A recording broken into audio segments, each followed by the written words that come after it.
গো, আজ কিছু রোজগার হলো? না গো, রোদে কাজ করার সময় আজ হঠাৎ মাথা ঘুরে পড়ে গিয়েছিলাম, তাই কাঠ তেমন কাটতে পারিনি। এই নাও কিছু ভাতের চাল, এক বেলার আহার হবে। কাল আবার মেয়ে দুটোর কান্না শুনতে হবে, ওদের জন্য মাছ আর কিনতে পারলাম না। এভাবে তো আর চলে না।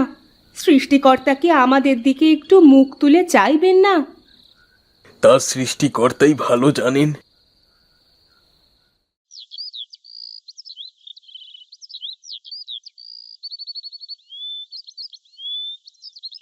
আজও শুকনো মরিচ পোড়া দিয়ে খেতে দিলে মা? হ্যাঁ রে, তোর বাবার শরীরের অবস্থা তো জানিস। অসুস্থ শরীরে খুব বেশি কাট কাটতে পারে না মানুষটা। তোরা একটু কষ্ট করে এগুলো দিয়েই ভাত খেয়ে নে মা। টাকা হলে তোর বাবা দেখিস আজকে রাতেই মাছ নিয়ে বাড়ি আসবে। হ্যাঁ মা, আজ একটু কষ্ট করে খেয়ে নাও। আজ আমি কাঠ কেটে একটা বড় মাছ নিয়ে আসবো তোমাদের জন্য।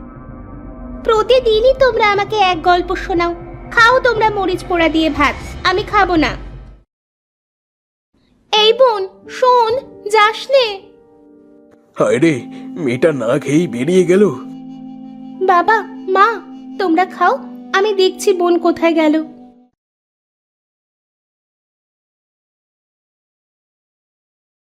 হায় খোদা, এই ছিল আমাদের অদৃষ্টের লিখন।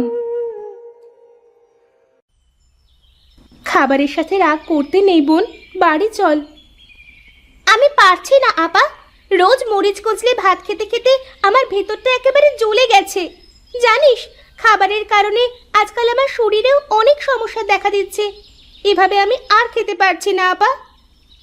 ওরে বোন, ওই দেখ কি সুন্দর খরগোশ। এ তো বুনো খরগোশ রে আপা, কি সুন্দর দেখতে। চল চল চল, ওর সঙ্গে আমরা খেলি। হ্যাঁ,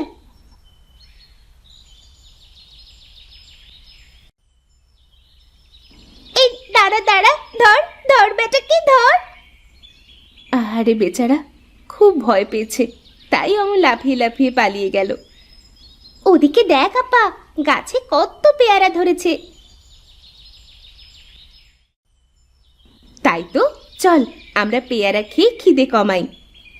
ঠিক আছে আপা।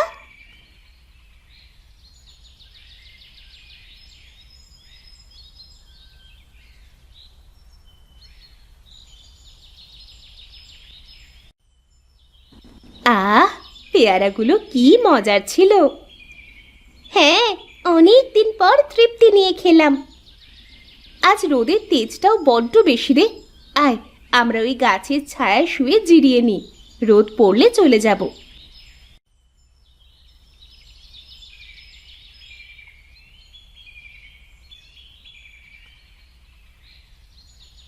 এই আপা, আপা উঠ উঠ, বাড়ি যেতে হবে তো।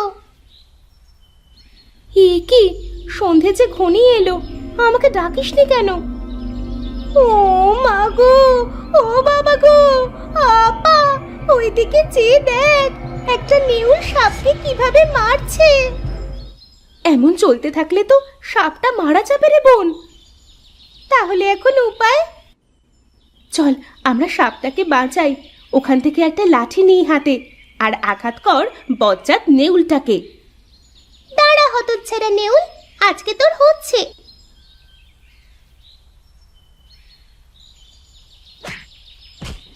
মার রে মার, আরো জোরে। হেইয়ো। জীবন বাঁচাতে ভেগে গেল। ও মা গো, সাপটা তো আমাদের দিকে এগিয়ে আসছে, আর ওর মাথায় এত আলো জ্বলছে কেন? চল চল আমরা পালাই। আমি হলাম অর্পা, আর ও তৃপ্তি। আমরা দুই বোন। আর তুমি, তুমি কে? আমি হলাম নাগরাজ। সবাই আমার দেখা পায় না। তোমাদের মন শিশুর মতো সরল, তাই তোমরা আমার দেখা পেলে। আমি তোমাদের কিছু উপহার দিতে চাই, আমার সাথে এসো।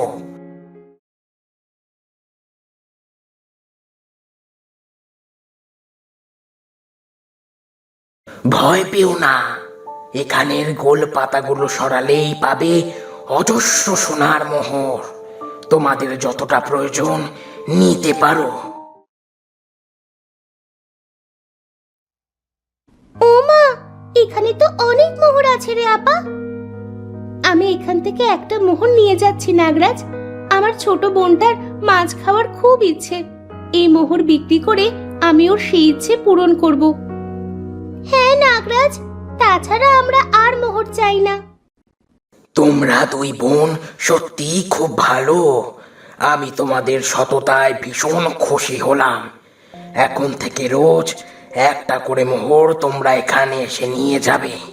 তবে খবরদার, আমার কথা ভুলেও কাউকে বলতে যাবে না। বিদায়।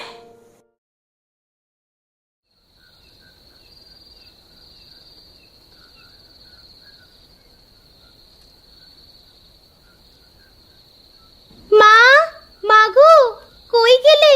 দেখো আমরা কি নিয়ে এসেছি।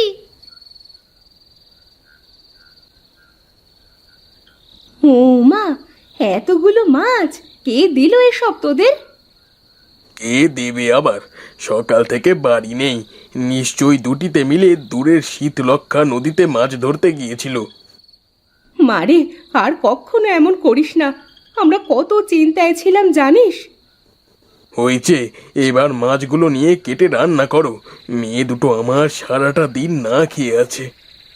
অর্পা মা, যা, তৃপ্তিকে নিয়ে হাত মুখ ধুয়ে ঘরে যা। আমি মাছগুলো কেটে ভাজি করে আনছি। আজ তোরা মাছ ভাজি দিয়ে ভাত খাবি। ঠিক আছে মা। তৃপ্তি, কলপাড়ে আয়।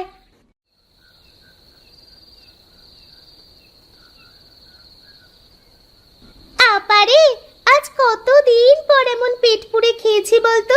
সুখে আমার চোখে পানি চলে এসেছে দেখ। ঠিকই বলেছিস। তবে মাছ কিনে যে টাকা বেঁচেছে তা দিয়ে আমাদের কালকে চাল, ডাল, তেল, মশলা সহ কিছু সবুজ শাকসবজি কিনে আনতে হবে।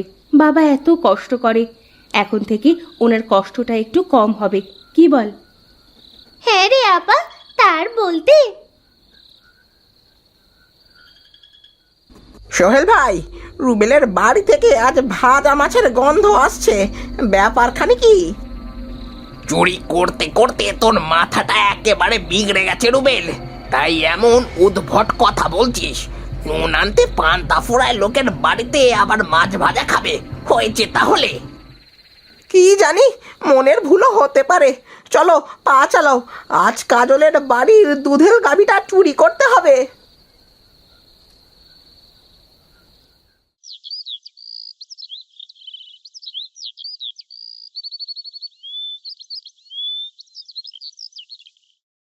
কি রে, ব্যাপার খারাপ কি বলতো? কালকে এনেছিস মাছ, আজকে এতগুলো বাজার। সত্যি করে বলতো, এত সব করার জন্য তোরা টাকা কোথায় পেলি? নিশ্চয়ই গতকাল একটু বেশি মাছ ধরেছিল, হয়তো সেগুলো বিক্রি করেই। তোরা আবার চুরি টুরি করছিস না তো কোথাও? খোদার কসম, চুরি করিনি মা, এগুলো আমাদেরই অর্জন। আচ্ছা, ঘরে যা, গরম ভাত রান্না করেছি, মাছ গরম করে খেতে দিচ্ছি তোদের। তুমিও হাত মুখ ধুয়ে খেতে আসো, অর্পার বাপ।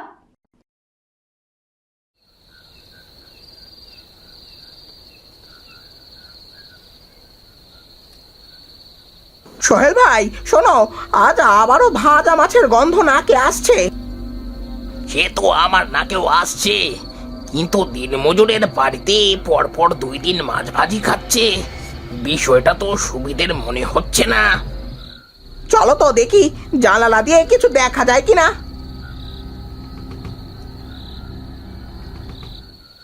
মা, ও মা, তোমার ছোট মেয়ে তো না খেয়ে ঘুমিয়ে যাচ্ছে। আর কতক্ষণ? এই তো মা, চলে এসেছি। তৃপ্তি, ওঠ মা, খেয়ে নে। ওরে বাবা রে, আজ তো মাছের ভাজি দিচ্ছে মেয়েদের বাসনে।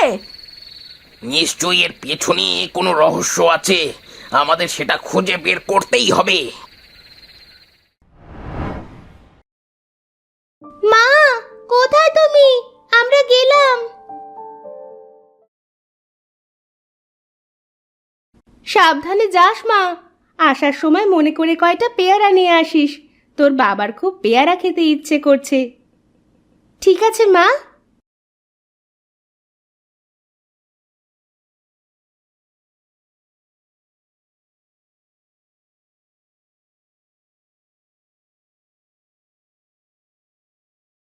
ওই দেখো সোহেল ভাই, দুই বোন যাচ্ছে। আজ দেখেই ছাড়বো ওরা কোন নদী থেকে এত মাছ ধরে। পিছু পিছু চল।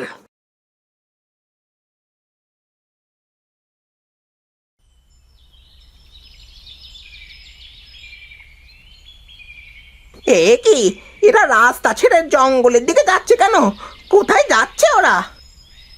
আওয়াজ নিচু কর, কোথায় যাচ্ছে সেটা তো গেলেই বুঝতে পারবো। নাগরাজ, আপনি কেমন আছেন? আমি ভালো আছি। তোমরা প্রতিদিন একটা করে মোহর না নিয়ে একসাথে অনেকগুলো মোহর তো নিতে পারো। না নাগরাজ, তা হয় না। আমাদের যতটুকু প্রয়োজন ঠিক ততটুকুই খরচ করা উচিত। তাছাড়া বেশি পেলে যদি আরো বেশি পাওয়ার লোভ জন্মায় মনে, তাই। আর তাছাড়া মোহর থেকে প্রাপ্য সব টাকা আমরা খরচ করে ফেলি না তো, একটু একটু সঞ্চয়ও করি ভবিষ্যতের জন্য। এই নিলাম আজকের মোহর। আমরা এখন আসি নাগরাজ। এসো।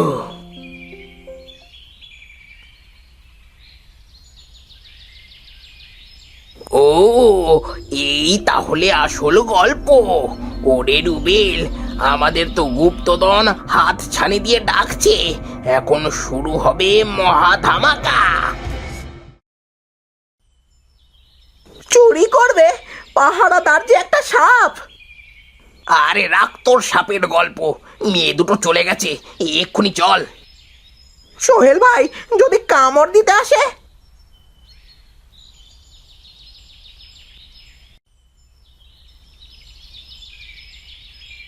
এই এই এই দিলাম শরীরের জোরে বাড়ি। ও মা, মা, মা গো, মরে গেলাম। এ কি বিষের জ্বালা গো, বাঁচাও, বাঁচাও। আপা, রুবেল চাচার গলা না? হ্যাঁ, কিন্তু আওয়াজটা তো গুপ্তধনের কাছ থেকে আসছে। চল তো দেখি কি হলো।